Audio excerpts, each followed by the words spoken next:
প্রিয় শিক্ষার্থী, এখন আমি 25-এর গ নম্বর অঙ্কটি সমাধান করব। দেখো 25-এর গ, 25-এর গ এই অঙ্কটিতে বলেছে যে উদ্দীপকের আলোকে প্রমাণ করো যে tan a plus cot a equal sec a into cosec a। এইটি আমাদের প্রমাণ করতে হবে।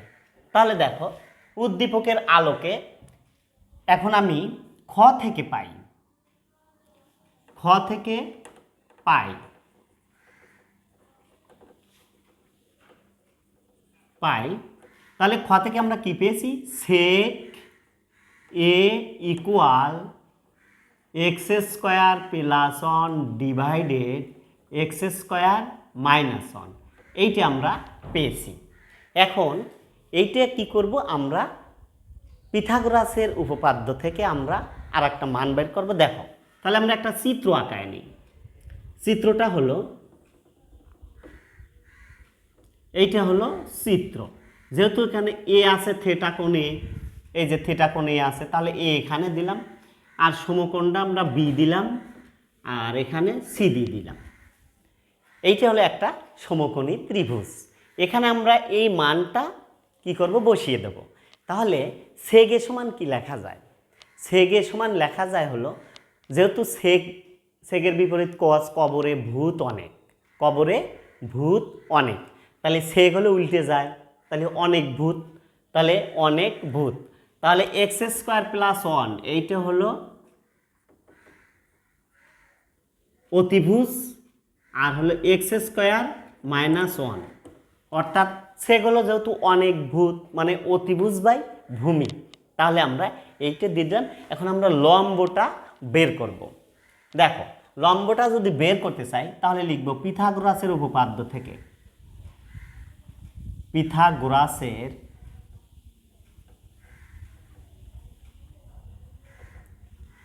উপপাদ্য থেকে, উপপাদ্য থেকে, পিথাগোরাসের উপপাদ্য থেকে। তাহলে দেখো আমি আগেই বলেছিলাম যে লম্ব আর ভূমি যে কোনো একটা বের করতে চাইলে ওদেরকে আমরা আগে লিখবো, অতিভুজটা সমান সমানের পরে লিখব। তাহলে দেখো লম্ব স্কোয়ার বিসি স্কোয়ার প্লাস ভূমি স্কোয়ার মানে এ বি স্কোয়ার, কারণ এখানে ভূমি হলো এ বি, লম্ব বিসি, আর অতিভুজ এসি, ইকুয়াল এসি স্কোয়ার মানে অতিভুজ স্কোয়ার। এখন দেখো যেহেতু আমরা বের করব কি? বিসিটা বের করব, তাহলে আমরা বিসি এখানে রেখে দিলাম, বিসি স্কোয়ার ইকুয়াল, আর এই এ বিটা আমরা মাইনাস করে ওই পাশে নিয়ে যাব, তাহলে এসি স্কোয়ার আগে লিখে নিলাম, আর এই যে প্লাস আছে ওই পাশে যাবে মাইনাস হয়ে, পক্ষান্তর হয়ে গেল। এখন দেখো বিসি স্কোয়ার ইকুয়াল, তাহলে এসির মান কত? এসির মান x square plus 1, x square plus 1, x square plus 1 minus, আর এ বি এর মান আছে দেখো এক্স স্কোয়ার মাইনাস 1, এইটা আমরা পেয়ে গেলাম। এখন দেখো তাহলে মান বসিয়ে এই ধরনের আকার হলো। এখন দেখো এখানে কিন্তু সূত্র হয়ে গেছে A plus B whole square minus A minus B whole square, অর্থাৎ এটা হলো এক্স স্কোয়ার আর বিটা হলো 1। A plus B whole square minus A minus B whole square মানে 4ab সূত্র। তাহলে সূত্রের 4, এ হলো এক্স স্কোয়ার আর বি হলো 1। এখানে 1 দেওয়ার দরকার নেই, কারণ হলো এই 4 যদি 1-এর সাথে গুণ করা যায় 4ই হয়। তাহলে আমরা কি পেলাম? 4x স্কোয়ার পেলাম। 1টা দেওয়ার প্রয়োজন নেই, যেহেতু 1-এর সাথে 4 গুণ করলে 4ই হবে। এখন দেখো তাহলে বিসি এই স্কোয়ারটা কি হবে? এই পাশে এসে রুট হয়ে যাবে, অর্থাৎ 4x স্কোয়ারের উপরে, বা বিসি ইকুয়াল, এখন যদি আমি এই 4কে যদি রুট করি তাহলে 2 হয়, 2 দুগুণে 4, আর এক্সের উপরে স্কোয়ার আর রুট উঠে যায় তাহলে শুধু এক্স হয়। তার মানে বিসি আমরা পেয়ে গেলাম কত? 2x। লম্বটা পেলাম আমরা 2x। এখন আমরা যে প্রমাণ করতে বলেছে tan a প্লাস কটে সেকে ইন্টু কোসেকে, এইগুলোর মানগুলো আমরা নিয়ে নেব এই চিত্র থেকে। প্রথমেই হলো দেখো ট্যানে, ট্যানে হলো টেরা লম্ব ভূত অর্থাৎ লম্ব বাই ভূমি, ট্যানেতে হলো লম্ব বাই ভূমি 2x/x² - 1। আর কটটা হলে এইটাকে উল্টায় দিতে হবে কট, কারণ ট্যানের বিপরীতই তো কট, তার মানে এই x² -1 উপরে যায় আর এই 2xটা নিচে চলে আসলো।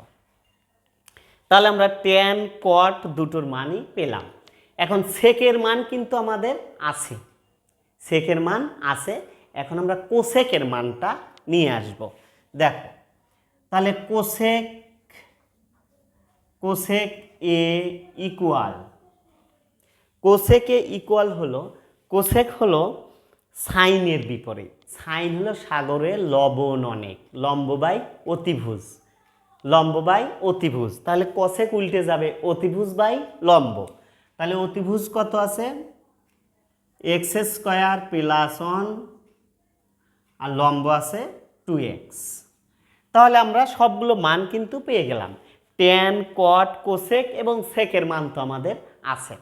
এখন আমরা লেফট সাইড দিয়ে শুরু করব। এখানে চলে আসলাম, যেহেতু প্রমাণ করতে বলেছে ট্যান এ প্লাস কট এ, এইটা হলো লেফট সাইডে আছে ট্যান এ প্লাস কট এ। এখন আমরা ট্যানের মানটা বসিয়ে দিই। ট্যানের মান আমরা কি পেয়েছি 2x² - 1, তাহলে উপরে হলো 2x² - 1 প্লাস, এবার কটের মান এখানে দেখো কটের মান হলো, তাহলে এইটা উল্টে গেছে অর্থাৎ x² - 1 ডিভাইডেড 2x। এখন দেখো আমরা এটাকে লসাগু করব, লসাগু যদি করি তাহলে লসাগু হয় 2x অর্থাৎ হরগুলোর লসাগু x² - 1, হরগুলোর আমরা লসাগু করলাম। এখানে আছে হর x² - 1, এখানে আছে 2x, তাহলে দুই জিনিস যেহেতু, তাহলে দুটোই কি আসবে লসাগু আসবে। এখন আমরা কি করব, এই হর দ্বারা লসাগুকে ভাগ দেব। যদি ভাগ দেই তাহলে x² - 1 x² - 1 কেটে যায়, তাহলে 2x যায়, এই 2x এর সাথে গুণ হবে, তাহলে 2 দুগুণে 4x² প্লাস, এখন দেখো এই 2x আর এই 2xটা আউট হয়ে যাবে, কারণ এই হর দ্বারা লসাগুকে ভাগ দিলে 2x আউট হয়ে যায়। তাহলে x² - 1 এইটা যায় উপরে x² - 1 এর সাথে গুণ হবে। তাহলে দেখো x² - 1 ইন্টু x² - 1, অর্থাৎ এইটা যায় উপরে এটার সাথে গুণ হয়ে গেল। এখন দেখো উপরে আমরা গুণ করে দেব, 4x² যা আছে তাই প্লাস এই x² এই দুইটার সাথে গুণ হবে, অর্থাৎ x আর x² গুণ করলে 4 হয়, মাইনাস x² 1 এর সাথে গুণ হলে x² হয়, কারণ এই যে মাইনাস আছে এই মাইনাস কিন্তু এখানে প্লাসের সাথে গুণ হয়ে মাইনাস হয়ে গেল।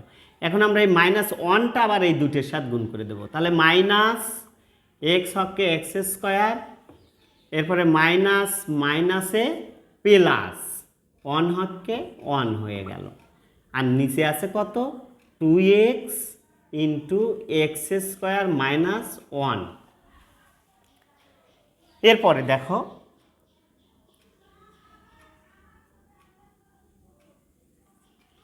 উপরে তাহলে আছে আমাদের 4x² প্লাস, এখানে দেখো x⁴ আর মাইনাস আছে হলো 2x² প্লাস হলো 1, আর নিচে যা আছে তাই 2x ইন্টু x² - 1। এরপরে দেখো এরপরে আছে আমাদের কি, আমরা একটু সাজায় লিখব, সর্বোচ্চ পাওয়ার যেটা সেটা আগে লিখব, এক্স টু দি পাওয়ার 4, আর এখানে 4x স্কোয়ার থেকে মাইনাস 2x স্কোয়ার বাদ যায়, তাহলে থাকে কত? Plus 2x square.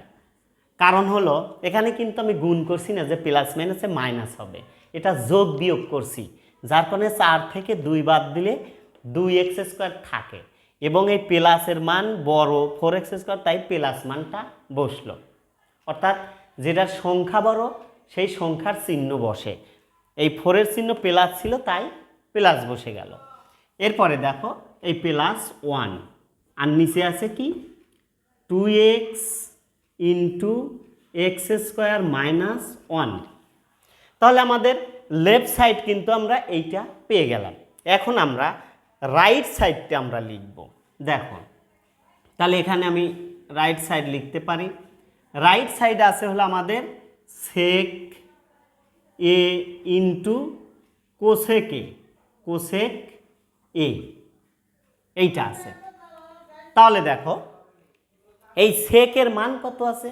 সেকের মান কিন্তু আমাদের এই যে এইটা, তাহলে ওইটা আমরা লিখে দিলাম এক্স স্কোয়ার প্লাস 1, আর নিচে হলো এক্স স্কোয়ার মাইনাস 1 ইন্টু কোসেকের মান আছে কত? দেখো x square plus 1 divided 2x, x square plus 1 divided 2x। এখন দেখো আমরা যদি গুণ করে দেই তাহলে এই নিচে নিচে গুণ হবে, অর্থাৎ 2x ইন্টু, আমরা গুণ অবস্থায় রেখে দিলাম 2x into x square minus 1, আর উপরে আমরা এক্স স্কোয়ার এই দুটোর সাথে গুণ করব, তারপরে আবার 1 আবার এই দুটোর সাথে গুণ করব। তাহলে দেখো এক্স স্কোয়ার গুণ করলে কত হয়? এক্স টু দি পাওয়ার 4 হয়। তারপরে প্লাস এক্স হককে, অর্থাৎ এই এক্স স্কোয়ার দ্বারা প্রথমে এই দুটোকে গুণ করছি, এক্স টু দি পাওয়ার 4 আর এক্স স্কোয়ার হককে এক্স স্কোয়ার প্লাস এই প্লাসটা দিয়ে দিলাম। এরপরে এই 1 আবার এই দুটোর সাথে গুণ হবে, তাহলে এক্স স্কোয়ার হককে এক্স স্কোয়ার প্লাস 1 হককে 1। তাহলে আমরা পেয়ে গেলাম কিন্তু এইটা। এখন দেখো আমার এই পাশে আমি লিখে নিলাম, এখানে আমরা একটু সাজায় লিখি, নিচে যা আছে তাই, অর্থাৎ 2x into x square minus 1, এইটা আছে নিচে, নিচেরটা নিচে লিখলাম। এখন উপরে দেখো যদি আমরা সাজায় লিখি এবং যোগ বিয়োগ করবো একই সাথে, x4 আর এখানে আছে এক্স স্কোয়ার প্লাস একটা আর এই একটা, তাহলে প্লাস 2টে এক্স স্কোয়ার হয়, 2টে এক্স স্কোয়ার, আর এখানে প্লাস 1 আছে। তাহলে কিন্তু আমাদের মিলে গেল, এই যে এইটা ছিল আমাদের হলো লেফট সাইড, আর এইটা পেলাম আমরা রাইট সাইড, দুটো কিন্তু মিলে গেছে, তার মানে আমাদের প্রমাণটা হয়ে গেছে। আমরা এখন নিচে লিখে দিতে পারি একদম যে এলএস ইকুয়াল আরএস প্রুভড, অর্থাৎ প্রমাণিত হলো। যেহেতু আমাদেরকে প্রমাণ করতে বলেছে তাহলে আমরা প্রমাণ করে দিলাম। প্রিয় শিক্ষার্থী, এইটি ছিল 25-এর গয়ের সমাধান। আশা করি সম্পূর্ণ অঙ্কটি তোমরা বুঝেছ। সম্পূর্ণ অঙ্ক বলতে আমরা 25, এটা একটা সৃজনশীল বা রচনামূলক যেটাই বলি। এই অঙ্কের ক, খ এবং গ 3টে অঙ্কই আমি সমাধান করে দিলাম। সবাই বুঝতে পেরেছো আশা করি। আবার দেখা হবে পরবর্তী ক্লাসে। সবাই ভালো থেকো, সুস্থ থেকো। আল্লাহ হাফেজ।